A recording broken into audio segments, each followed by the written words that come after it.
Oh, all right. Good afternoon, everyone. Welcome to the Center for Law and Social Justice Lunch and Learn workshop, or I should say Lunch and Learn webinar. We're going to have a discussion today about the 6 ballot proposals that are on the New York City ballot. We have a number of folks who are still joining us this morning, but unfortunately, we know that time is of the essence, and that is why we have been saying about this workshop, we are not going to be here for a long time, but we are going to be here for an informative time. And so we're going to go ahead and get started. Typically, we like to give a little bit of grace. We know our community has different concepts of time, and that's lovely. But for today, we want to be pithy and we want to be as close to timely as we possibly can. So once again, we're going to be here for an informative time, not a long time. So if you have any questions, we ask that you would hold them until the end or drop them in the chat, and our trustee team members will make sure that I get them, and so we can address them at the end of the workshop. Now, my name is Laree Daniel Favors. I am the executive director at the Center for Law and Social Justice at Medgar Evers College. And our organization is the only racial justice law center in the state or city of New York. I guess we should say it the reverse way, the city or state of New York, that is charged with the mission of advocating on behalf of Black New Yorkers of African descent, and the disenfranchised. And so we take our mission and vision very seriously, and our goal is to build political power in those very same communities. We envision a civically educated and engaged Black electorate that is consistently building political power in order to marshal the representation and the resources that are needed for our communities to thrive. And to that end, we address racial justice issues by providing effective legal advocacy, conducting community education campaigns, facilitating research, and building organizing capacity on behalf of Black New Yorkers and the disenfranchised. Now, you're going to hear us dive into a number of topics this morning, or this afternoon, rather. However, the most important thing of all the things that I need you all to take away from this, if nothing else, is that you must flip your ballot.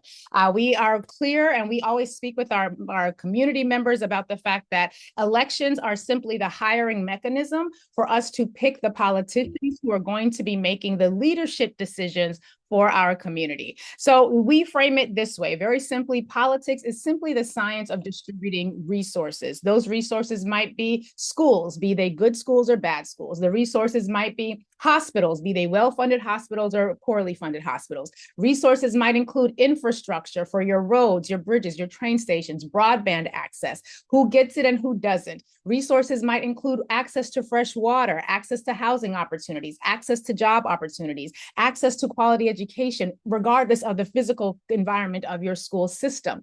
And so when we talk about resources, the who, what, where, how, and why of getting those resources is all about politics, and politics answers the who, what, where, how, and why for those resource allocation decisions. Now, we know that most of you, if you're joining a workshop at lunch to talk about ballot proposals, you're probably pretty vote savvy, but we don't like to assume. And we know that many folks will view this workshop or this Zoom in the time following today's conversation. And so we want to make sure that we are all aware and clear about the fact that while we at the Center for Law and Social Justice do not believe that voting will bring about Wakanda, it does, however, allow us to put people in position who will either help our communities the best, or the most rather, or harm our communities the least. And so on our ballot, not only will you have candidates to choose from, which is extraordinarily important, and I encourage every single one of you to get a sample ballot before you head to the voting booth. Cannot tell you how many friends I have, and I'm sure many of you have experienced this, where you get frantic text messages on election day. Who are we voting for? Who should I vote for this position or that position? And so I encourage my friends, though they don't always listen to me, I encourage my friends and those of you in this audience to take a few minutes to pull a sample ballot. You can go to find your poll site locator, and that will help you see who's going to be on the ballot. And we're going to drop the link for that site in the chat in just a minute. But you can look at the sample ballot ahead of time and determine what you need to know in order to be an effective voter. You can look up the candidates. You can look up their policy positions. I also suggest that when you Google candidates, you go to the news tab and see what articles have written about them in reputable news sources. But for New Yorkers, what we must be clear about is that there are 6 ballot proposals that we are going to get an opportunity to speak to vote on. And ballot proposals are simply governing ideas, governing concepts that go directly to the voters to make decisions about. The first ballot proposal, the first of six, we're going to separate out a little bit because this one is slightly different from the other five. The Equal Rights Amendment is Proposition 1. And I just became, not just became, but a few weeks ago, I became aware in an up close and personal way as to some of the marketing that is attempting to sway voters on this particular ballot proposal. And so I just want to share briefly a little bit of the history behind this proposal in the national sense, and then we'll bring it down into how this proposal ended up on our ballot and why we should consider whether or not this proposal is in alignment with our personally held beliefs, our politically held beliefs, and then vote accordingly. So Proposal 1, ballot Proposal 1 is on our ballot this year because the New York State Legislature passed the Equal Rights Amendment in 2 legislative sessions. In the state of New York, if you want to amend the Constitution, if you want to add to it, take it away in some meaningful way, the way you would do that, the way you would amend the Constitution is that the state legislature, which is comprised of the New York State Assembly and the New York State Senate, they have to pass the legislation 2 consecutive legislative sessions. And they have done that. And once they've done that process, then the legislation goes to the voters, and the New York voters get to decide whether or not we want to amend the Constitution. This proposal, ballot Proposal 1, the Equal Rights Amendment, would add anti-discrimination provisions to our state constitution. I know some of you may be thinking, what do you mean add? We're gonna mute everybody. Thank you so much. Some of you may be thinking, what do you mean add protections, anti-discrimination provisions to the state constitution? We're New York. Of course, we already have those things. Well, the reality is we don't. Our constitution does not currently have the provisions that would be promulgated if we were to vote yes on the Equal Rights Amendment. And this proposal covers ethnicity, national origin, age, disability, and sex, including sexual orientation, gender identity, and pregnancy. We're going to talk about why that matters in just a moment. This provision would also cover reproductive health care and bodily autonomy. So if you were to vote yes on this proposal, that would ensure that these protections, these anti-discrimination protections, would then become a part of the New York State Constitution. And if you were to vote no on these proposals, and if the majority of New Yorkers also voted no, then these protections would not be added to the state constitution. This proposal would prohibit discrimination on the basis of ethnicity, origin, age, disability, and sex, including, as I mentioned, sexual orientation and gender identity. And it would ensure that New Yorkers who are seeking access to reproductive health care would not suffer discrimination on that basis. One of the reasons this is important is because, as you may be aware, we're currently in the middle of a national election. And one of the parties in this election, represented in this election, has, as a part of their policy platform, a desire national abortion ban to restrict reproductive justice and access to reproductive health care.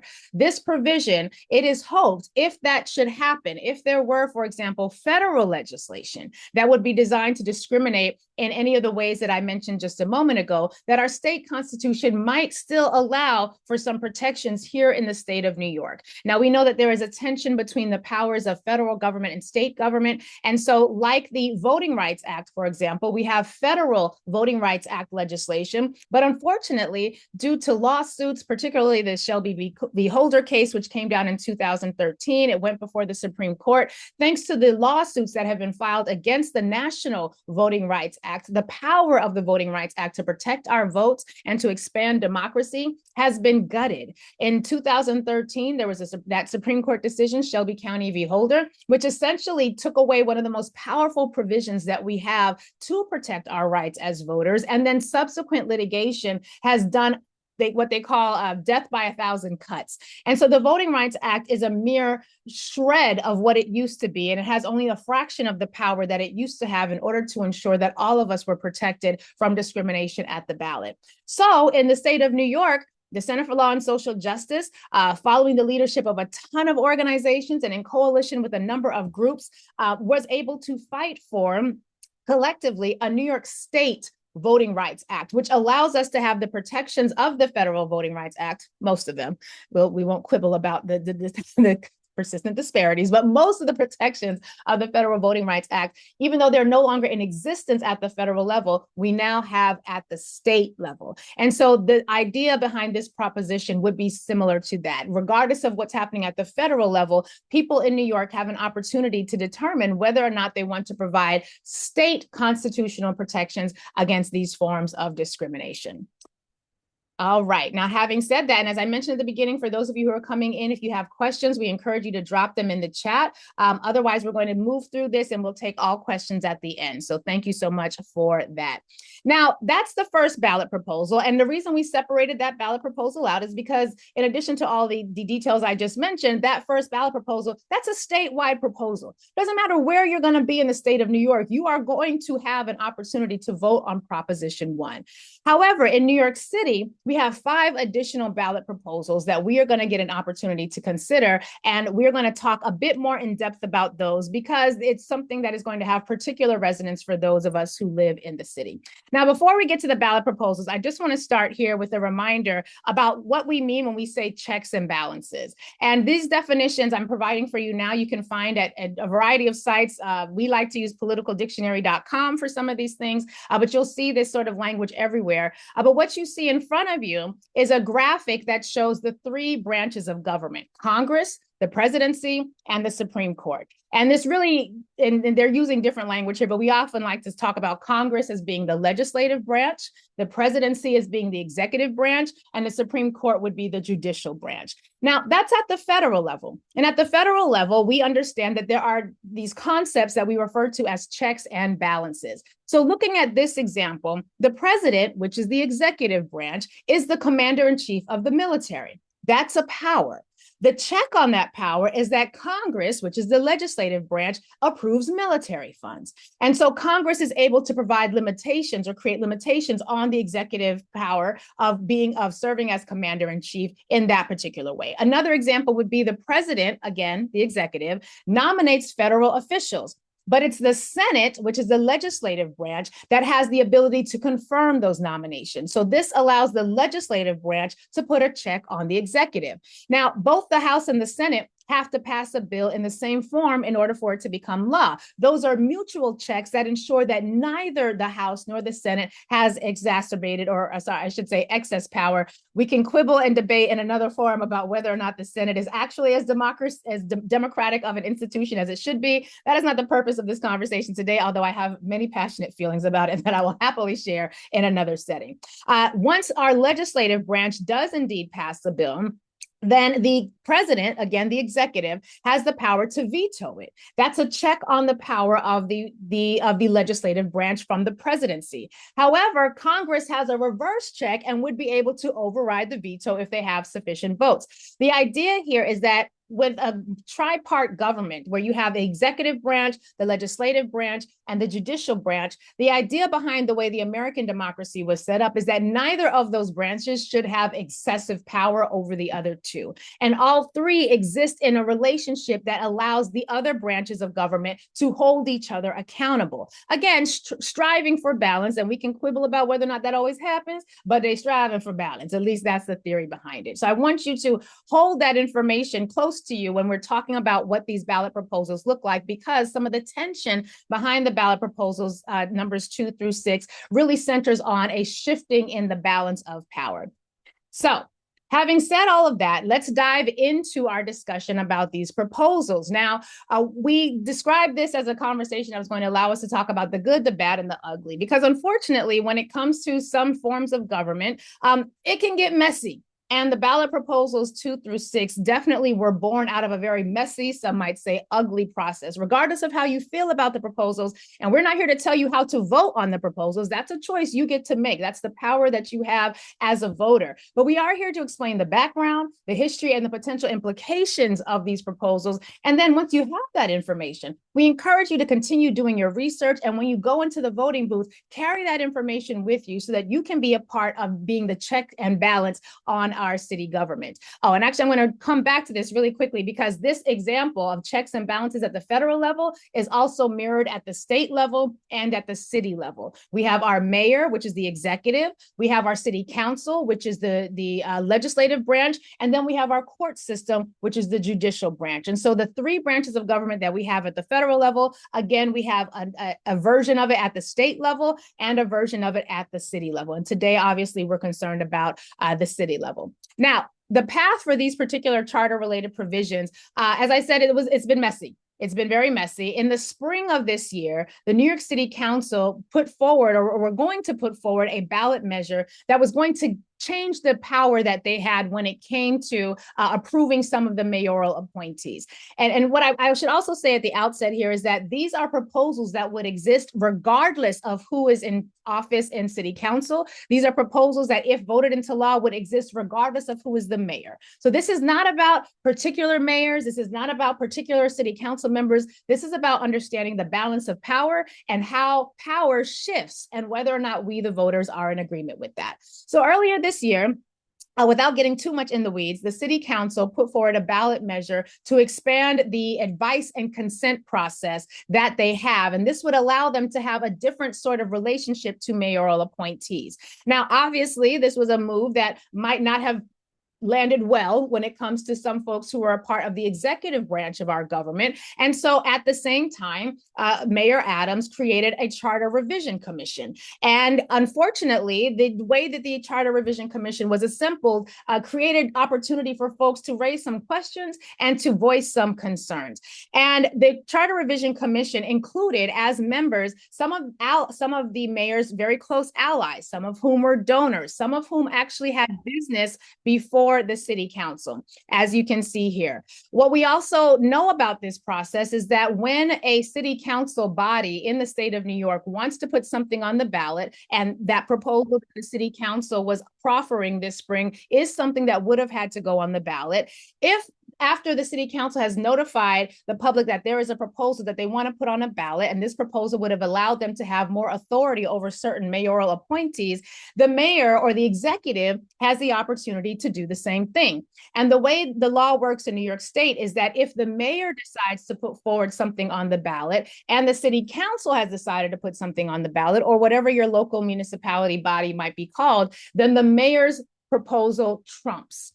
I hate that that's the word I'm using, but the mayor's proposal wins. Let me reframe it that way. The mayor's proposal wins. And so because of that procedural distinction, the mayor's proposal was able to be put on the ballot, assuming, well, I'm skipping a few steps, and we're going to circle back in just a minute. But if the mayor had ballot proposals that he wanted to see on the ballot, his would be able to be on the ballot, whereas the city councils would not. And so I'm generalizing, and I know that we have a lot of experts in the community who are able to speak with much more granularity about this. I encourage you to contact them to ask them about these things. But for now, we're going to keep this very 101 because we want to make sure that the vast majority of New Yorkers who are going into the voting booth are going to have access to this information. So the city council has put forward its desired proposal to ensure that they're able to have a role in the mayor's appointees. And the mayor then decides, well, we are going to instead of just allowing that proposal to move forward, we are going to actually hold a charter revision commission.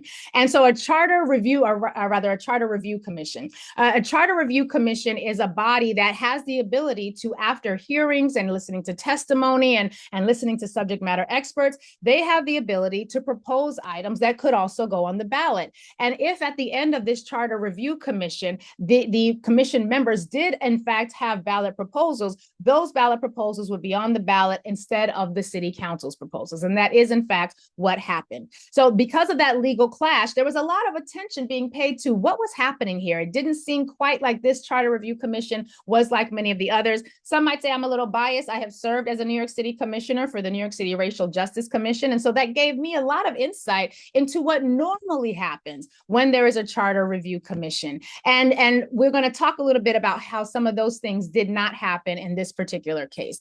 Unfortunately, this Charter Review Commission was extraordinarily rushed. The commission was announced on the evening of May 21st, the night before the city council was able to introduce its legislation. So almost cutting the city council off at the knees. As I mentioned before, the commission members were then populated by folks who were allies, who were close to the mayor, some of whom were donors to the mayor, and some of whom had city business pending, which is definitely in the legal frame, some would consider a conflict of interest to the highest degree. And unfortunately, the process was so rushed that some have called it a sham process. It is not a process that allowed for the full fleshing out of the issues. And we're going to talk a little bit about what that means. This commission did not have any independent staffing and only minimal expert testimony. Unfortunately, some of the experts were actually conflicted government agencies. So when it came to testifying about the implications of some of these ballot proposals on public safety, for example, the experts that were testifying were actually members of the New York Police Department, the Department of Corrections, so on and so forth. These are agencies, government agencies, that had a vested interest in this outcome. And we did not see the use or the reliance upon subject matter experts who were not interested in the outcome. They were not dispassionate about the outcome. They had no dog in the fight. And unfortunately, we did not see that throughout this process. The first report from the commission, for those of you who are not familiar, when a commission is assembled in this way, the job includes producing a report. And that report will often show up first as an interim report after a number of hearings have taken place. And then there will be a final report. And in this process, we had the first report that came after only 2 weeks of hearings. And unfortunately, these hearings were also very poorly populated. So a lot of people did not even know that they were happening. The final report was published on July 23rd, which is only 2 days before the vote. And I'm going to put a little asterisk here because the other challenge that these proposals had is that there was an amended final report that was released just mere hours before the vote was taken, which has led many in the government watchdog community to be very concerned that as the commissioners were voting, since they were now voting on an amended report, hours after having it released, that they may not even be as familiar with the legislation or the proposed language that was contained therein. And there you see that there. And so the challenges for the commission were manyfold. And one of the biggest challenges that I personally saw was the fact that it was such a condensed and tight process. 7 weeks from the first hearing until they actually ended up voting. That is unheard of. And in the 20 years, when you go back, you have to go back beyond 20 years before you can find a process that even comes close. And so it's important that as voters are going into the voting booth, it's important that we are aware of these things, that we're mindful of them, and then we can decide how that sits with us as voters and whether or not it makes us comfortable enough to vote and support the proposals, or if it's something that gives us a bit of pause.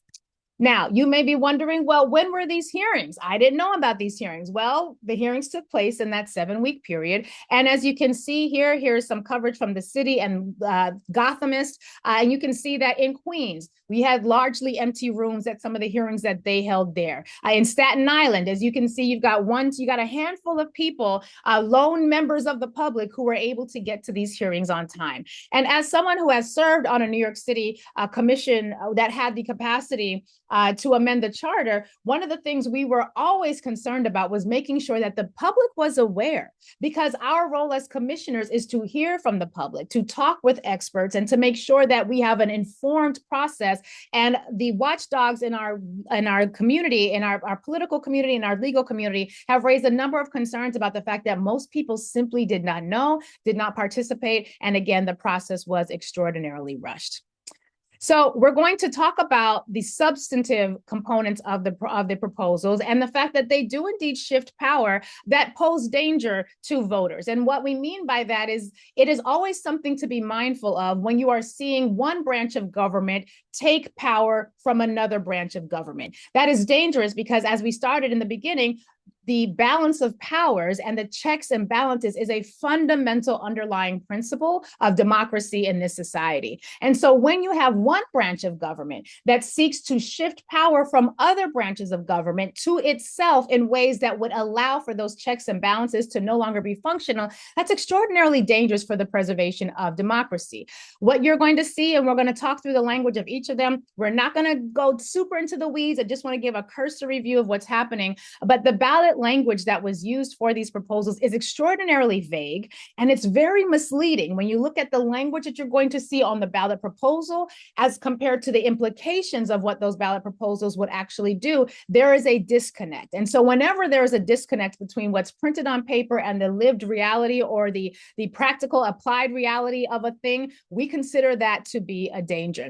So we have a process that has been, by its own design, fundamentally illegitimate. And these are ballot proposals that would give the New York Police Department and the Department of Corrections, if these proposals are voted into law, special rights and legislative powers. These powers would make it more difficult to hold police and corrections accountable, and would make it more difficult for us to have a transparent government, particularly when it comes to public safety. These proposals also create ways for mayors, and again, this is not specific to any one mayor. This is about all mayors. So this is something that would apply regardless of who sits in at Gracie Mansion.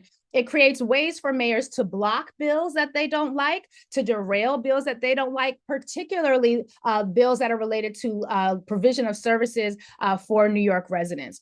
These proposals, if adopted, would fundamentally change the separation of powers scheme that currently exists, and it erodes and detracts from the city's ability to maintain checks and balances, which again is one of the reasons why we had to explain the significance of checks and balances, so that when we talk about how these proposals would impact those, you would be aware as to why that might be problematic. All right. And as you said there, it does take away power from everyday New Yorkers. And we're going to talk about what that looks like in just a moment. It also gives, again, unchecked power to mayors. And that's regardless of who is in that seat, to both current and future mayors would be able to have access to powers that they do not currently have. And unfortunately, because of how these proposals were drafted and how they were compiled and put on the ballot, these are things that we think voters should be aware of. And if that's fine with you, and if you don't worry about these things and you're confident in what you've heard thus far, then you should vote accordingly. If, however, it gives you some pause and makes you think somewhat differently about why the process was done the way that it was done and what the implications would be, then you should consider that as well and vote accordingly. For full disclosure, I like to be transparent. The Center for Law and Social Justice is a part of a campaign called No Power Grab. It is a campaign of more than 50 civil rights organizations and community groups that have united with city, state, and federal elected officials to what we determined to be defend our local democracy and to defeat attempts to rush through very harmful and potentially dangerous changes to the way our city government is structured. Because once constitutions or charters, our city charter is our constitution, but once those things are amended, it is extraordinarily difficult to reverse course or to shift course. And so we think that it's important that our communities are aware of what is happening. So let's talk about the proposals generally. And again, for those of you joining us, if you have questions, we encourage you to put them in the chat. We are mindful that this is a lunch and learn. So y'all got to get back to work, and so do we. So we are going to hold all questions until the end. And we do thank you for joining us. Now, the ballot proposals, some of the general challenges that have been identified is that the language for the ballot proposals is misleading, and many key details are left out of the language. And some might say, well, we do have an effort, a desire to have simple ballot proposal language, and that's fine. But our desire is to see transparent ballot proposal language.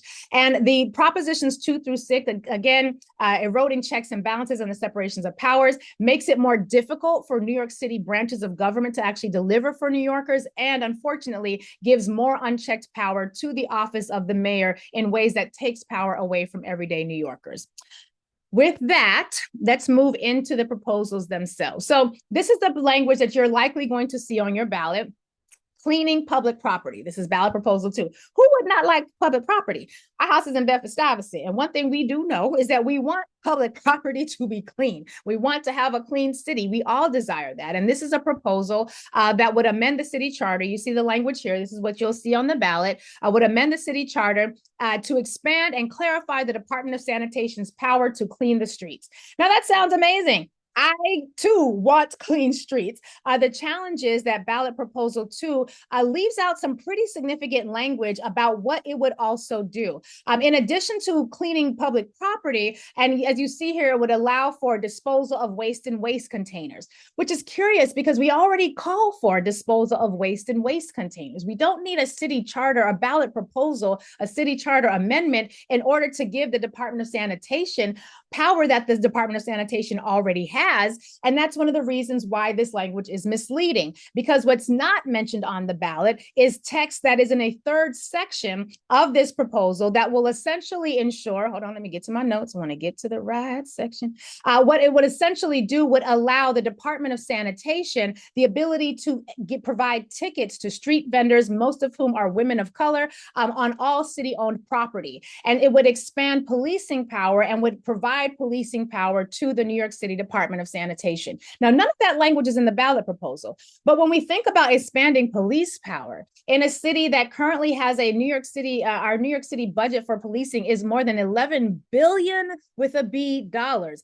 Voters should know that a yes vote on Proposition 2 would expand policing power and would provide other agencies the capacity to have policing power as well. And so it's important that voters also know that, as reported by the city, which is a phenomenal outlet. I'm not going to I'm not going to hold you. I love the city. I love Gothamists. They do some real great work in terms of keeping the public informed. But what we know from the city's reporting is that summonses that were issued to street vendors, these tickets, which include exorbitant fees and fines that can really help to put small businesses out of business, they have been climbing since 2020. And this proposal, if approved by the voters, would certainly add to that. And so as a voter, you have to think about what it is that you want to see. And if that is something that you think is in alignment with your values, then you should vote accordingly. If it is not in alignment with your values, then you should also vote accordingly. But we think at the very least, we should know that the language is designed to be misleading. And we want people to know that this is a proposal that would expand policing power, and voters should be aware of that.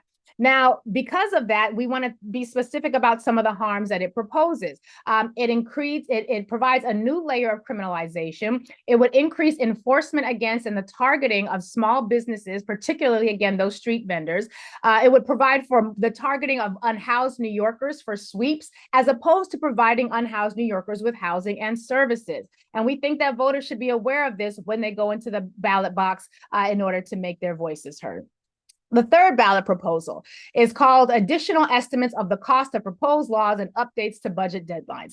Does not mean a whole lot to the average person who is rushing into the ballot box because they have to get home or get their kids from school, and they have other things that are on their mind. And so many New Yorkers, unfortunately, often see ballot proposals and tend to vote yes overwhelmingly. And language like this it's already sort of hard to grapple with is more encouraging of just a simple gut level reaction. And the data suggests that New York voters tend to have a gut level reaction. And when it comes to a ballot proposal, we tend to vote overwhelmingly yes, whether we understand them or not.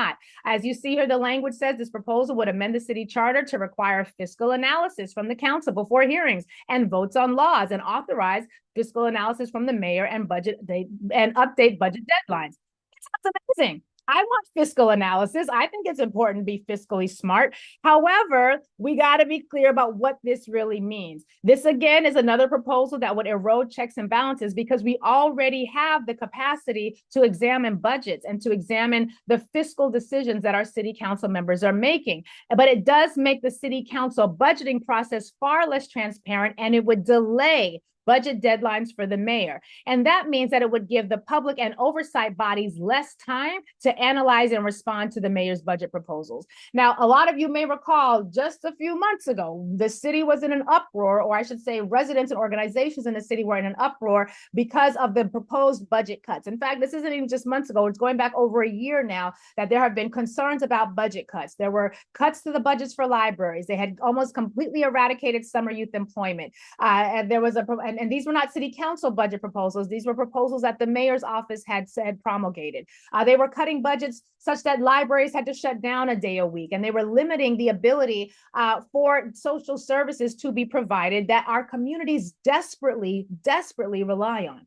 According to the way this proposal is structured, if this proposal were to be voted into law, the amount of time that New Yorkers would have to contest these elections, to evaluate them, to protest them, would be shrunken. And what that means is less time to vote, or not, sorry, excuse me, not less time to vote, less time to determine whether or not these budget decisions are in alignment with our values as residents of this city, less time to organize if they're not, and less time to organize if they are. And so these sorts of proposals are things we have to think about. It's not just the language, it's understanding what's happened behind the language. Some of the harms that we know might come from this proposal include the following. C. New and earlier opportunities for mayors to block and derail bills they don't like. So if our city council is putting forward a bill that's responsive to the needs of the people, the mayors would be able to block those bills more easily. I'll give you an example. My city council member, Chi Osei, he has legislation that's going to make it so that the person, when you're looking for an apartment, often what happens now, if you're someone who's a tenant and you're looking for an apartment, you have to pay the broker's fees. Well, City Council member Chi Osei introduced legislation that says the person who hires the broker is the one who should pay the broker's fee. So that would be the homeowner or the landlord, not the tenant seeking a home in that particular building. Well, if a mayor in office didn't like that legislation, they would have the capacity to block and derail it, even though that is legislation that is directly tied to what voters in the city of New York have said that they wanted. It would make it harder to pass laws that provide for New Yorkers. It would slow down services that New Yorkers rely upon, and it would give mayors the ability they would allow them cover to block programs and legislation without having to say why. And so it takes an extraordinary amount of effort and organizing prowess to bring legislation forward. And this would allow, if voted into law, mayors to obstruct popular programs and legislation that the people want without providing a rationale. And it ensures that there is less budget transparency and less time for the nonprofit sectors and others to advocate. And as the executive director of a nonprofit organization that is constantly in advocacy mode, this is something that gives me a lot of pause. Proposal 4, more notice and time before votes on public safety legislation.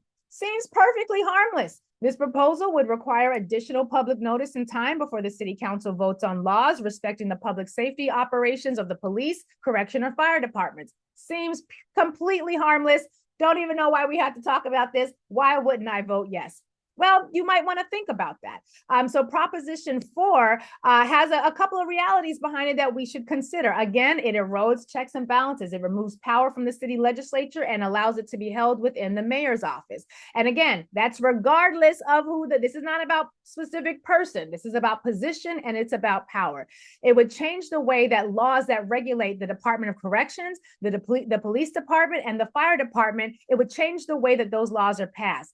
And it would only change the way that laws are passed for those 3 agencies. And you might want to ask yourselves why. Why would we want to do something different for those 3 agencies and not all of the other agencies? And then you might want to consider the services that those agencies provide, and then ask yourself, I'll tell you this way, do some research on why those agencies in particular are unique in ways that might make this significant. The mayor and heads of the New York Police Department, the FDNY, and the Department of Corrections are empowered to own their own public hearings on bills in advance of a council vote, as opposed to the city council being able to hold those hearings. Some of the harms that we know that would come from this legislation include, again, the fact that there is this violation of the separations and powers. The mayors and agencies are not legislators.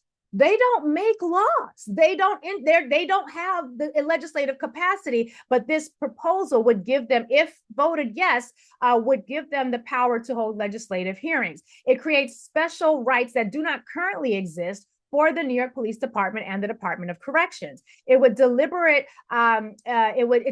attempt to also slow down and interrupt the legislative process, which is, again, already extraordinarily slow and difficult to navigate. And it makes it even more challenging than it already is for average New Yorkers, for organizations, for advocates to be able to have oversight and accountability for 2 of the agencies in our city that already have the least amount of oversight and accountability. And that includes the Department of Corrections and the NYPD. Proposal 5 is about capital planning. Again, the language is misleading. The proposal would amend the city charter to require more detail in the annual assessment of city facilities, mandate that facilities need informed capital planning, and update capital planning deadlines. If you are not keyed in, What's possibly wrong with that? It doesn't sound dangerous at all. And that's one of the reasons why we're having this conversation. This is a meaningless proposal. It means nothing. It's a meaningless proposal, and it's extraordinarily misleading. Now, the commission has said that this proposal was based on a recommendation that they received from the city comptroller. The city comptroller is the top financial executive for our city. But the comptroller, upon hearing that, issued a statement that said, well, that's not true. I did not give this proposal. I did not request this. I did not desire this. This was not a recommendation that I made. He said that it was false and that it was, according to our top financial officer, that this proposal was a transparently false attempt to lend credibility to a meaningless measure. The comptroller has said that Proposition 5, again, is meaningless and fails to improve the city's capital planning process in any way. And unfortunately, there actually was a recommendation that the comptroller put up for the asset inventory management system, but this proposal doesn't address that at all. So I'm not sure if perhaps the commission was misinformed. I'm not sure if they thought they were proposing to amend something that the comptroller indeed want, even though they didn't. But the reality is the comptroller has come out and said, I did not make this recommendation. I did not want this recommendation. This is a transparently false attempt to give credibility to a measure that is utterly meaningless. And we have to ask ourselves, what is happening in city government when this is the sort of product that is produced by this sort of process? Finally, the Proposal 6, which speaks to minority and women-owned business enterprises, film permits, and archive review boards. You may be wondering, well, what in the world do these three things have in common? That's a good question. Nothing. These are three separate things that were jammed together and would essentially, if voted yes, would amend the city charter to establish the chief business diversity officer, authorize the mayor to designate the office that issues film permits, and combine archive boards. That's the language you're going to see on the proposal. But these are empty reforms that have no real substance. They don't substantively do anything. These are three unrelated items. One of them renames and restates the role of an officer that already exists. It would restate and rename the role of the office dealing with MWBEs. So it would go from being minority women business entities to chief business diversity officer, which is something that the legislature could do. This does not need a charter commission revision. We do not need to have this amend our city charter, our city's constitution. This is something that's supposed to go through the city council. It would shift more power to the mayor for issuing film permits. I guess that's a nice to desire, but that is a power that should go through the city council as it currently has. It would combine the archival review board and archives, and essentially it's basically changes the substance and the way that the archival review board and the archives reference and research advisory board, it would combine them. But all of these items are items that are within the province of the city council. We already have the ability for these things to happen through a city council process. So as voters, we have to ask ourselves, why are we adding this to our city's constitution when we already have the capacity to do these things? And if it were just this proposal, one might say, that's fine. I'm not really too worried about it. But taken in sum and in total, we have to ask ourselves, considering the process that these proposals were drafted, a very rushed city charter commission process, a charter commission process that was started in an effort to block the city council from being able to exercise its authority over mayoral appointments. And in light of all the things that we know about the way city government has operated over the past many months and years, we have to ask ourselves, why these proposals and why now?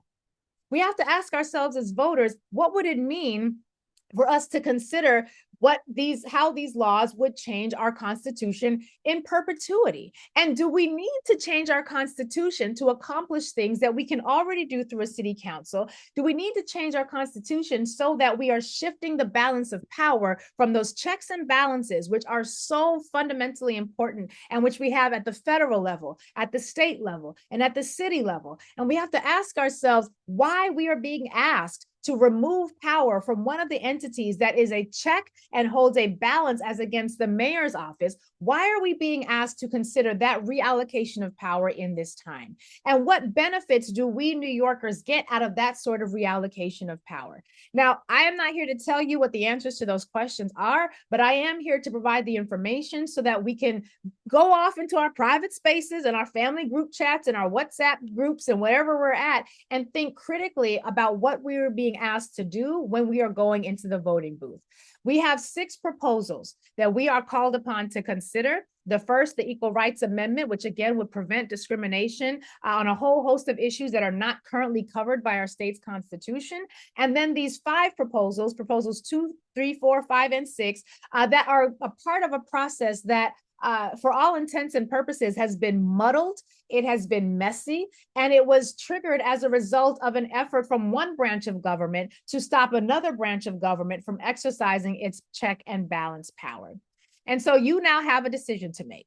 You, the voters, are going to now, as of Saturday, is when early voting starts, and Saturday is also Golden Day, which means you can register to vote up until Saturday. And if you register to vote on Saturday, you get to register to vote. You get to vote on the very same day. That's why we call it the Golden Day. It's a beautiful thing. But from October the 26th, this Saturday, until Sunday, November the 3rd, you will be able to participate in early voting. And we encourage you to do so. And if you missed your early voting period, it's okay. On Tuesday, November 5th, that will be the final day for you to vote in this election. And we are hopeful that this information and the information we are providing at our website, clsj.org, and on our social media outlets, we are hopeful that you will be able to have the information that you need to make a decision that is in alignment with your values as voters. And I'm going to stop there. And I'm looking through the chat to see, we have a couple of questions in the chat. So let's see what we have here. And then if there are any additional questions, please feel free to either raise your hand or drop them in the chat. We have a few minutes left. We wanted to get you out of here by 2. We have 13 minutes left. I'm very proud of our team for being able to get this work done. And so first question is, why are they not required to provide the small print detail on these proposals? How are people expected to make informed decisions without the additional information? Great question. So there is an effort to simplify the language on ballot proposals, which I must say I personally very much agree with, because the language is complicated. I'm an attorney. I've been practicing a long time. We don't need to go into you don't need to know how many years. I've been practicing for a very long time. The language can be very confusing. And think about your ballot. On the one side, you have the candidates. On the other side, you've got the language. There are 6 proposals. The language would be enormous, and it would take up more than a page or 2 in order to describe all of the implementations or the potential implements of each of the proposals. And that's why organizations like the Center for Law and Social Justice do what we can to educate the public so that you have sources that you can turn to that are going to help you prepare for what you're going to be able to choose between when you get into the voting booth. I also wonder the same. Everyone is expected to do the research themselves. As another person, also misleading language should not be allowed.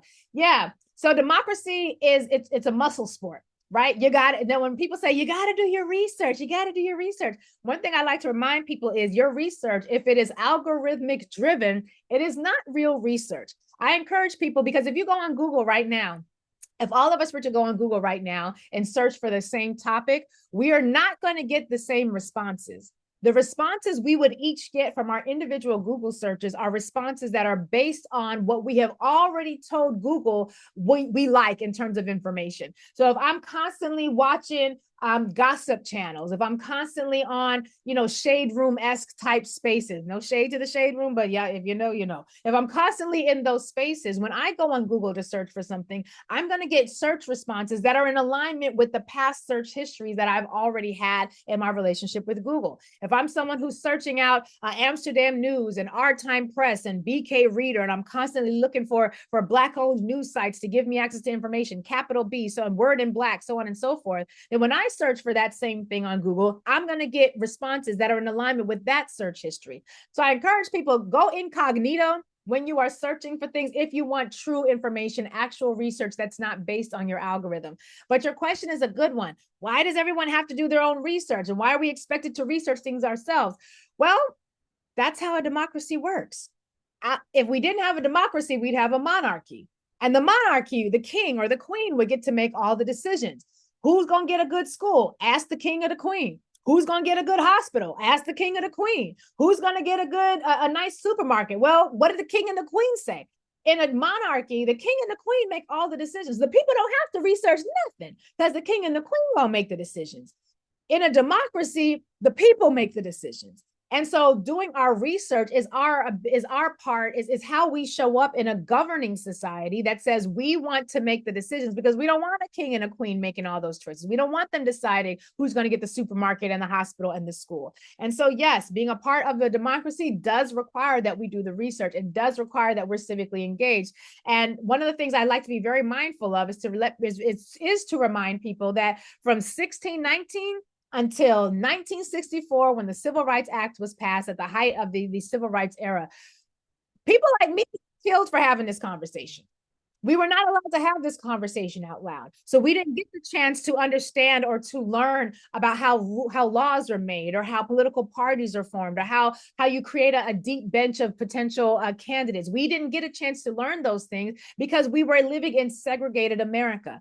However, our white counterparts were able to have open and robust dialogue. How do you start a political club? How do you build a bench of candidates? How do you hold them accountable? How do you fundraise? They literally built the system as they were deploying it. And so I never like to blame our community for not knowing these things. The reality is there was no way for us to learn these things because, again, from 1619 until 1964, and quite frankly, some thereafter, we could be killed for having this conversation because of the extreme nature of the racialized hierarchy of power in this society. So at the Center for Law and Social Justice, we exist to help fill in that gap. That's a 345 some odd year gap in information. And our goal is to fill in that gap and to make understanding governance easy for our community, to make it simple for our community. And we encourage other organizations to do the same. I see a lot of these proposals appear to empower the mayor and police in particular. I find it interesting that recently New York was championed for defunding the police. Excellent comment. I think that one speaks for itself. Excellent comment. I see another question. Are we able to pass this information on if we've taken photos of the slides? That's fine. In a world of social media, we can't, I can say don't do it, but people are going to do what they want to do. But we will also have this presentation posted on our YouTube page, and we'll encourage folks to refer people to that presentation as well. Another question: what is the check and balance to ensure the simplified language is not misleading? That would be us. We are the check and balance. And I don't just mean the Center for Law and Social Justice. I mean, we the people. There's actually legislative efforts to ensure that language is simple, less effort on whether or not it is misleading, because misleading is in the eye of the beholder, some might say. And so again, it's on organizations like the Center for Law and Social Justice, like NAACP chapters. It's on all our organizations to make sure that we are doing what we can to explain to our communities, because unfortunately, as I like to say, nobody else cares. Nobody else cares about what we do or don't have, or what we know or don't know. We have to be empowered enough to do these things for ourselves. And so it's important that we are mindful of the fact that we are the check and balance. And that's why we try our best to make conversations about democracy and governance as non-boring as possible, because we want to make sure that our people who have not been in a position of political empowerment to the extent that we should be, that we have access to the information. May we share the recording? What is the check? Okay, yes, it'll be on the YouTube page. We'll provide, and for all of you who RSVP for this event, we'll let you know, we'll send out a link so that you can access it. Our hope is to have that up by tomorrow, but we encourage you to share, let your friends know, let your people know. And when you start getting those phone calls, who are we voting for? I'm in the voting booth. I want to know, who are we voting for? How do I vote on these proposals? At least now you have enough information to, based on your values, determine how you're going to vote on these proposals, and be mindful as to how these proposals were organized around, how they were structured, and how it was that they were able to make their way on the ballot. All right, I think that is the end of the questions I see in the chat, and I do not see any additional hands raised. So with that, if there are no final questions, I encourage you all to follow the Center for Law and Social Justice on social media. As you can see there, our website, clsj.org. If you have any questions, info@clsj.org is where you can reach us. And our Twitter and Instagram are @CLSJ_MEC. We really appreciate you spending your lunchtime with us. And we're very grateful that you thought it not robbery to spend a little time learning and lunching about the ballot proposals for the New York City election taking place starting on Sunday. And we are grateful for you being here. Thank you so much. And with that, we bid you all adieu.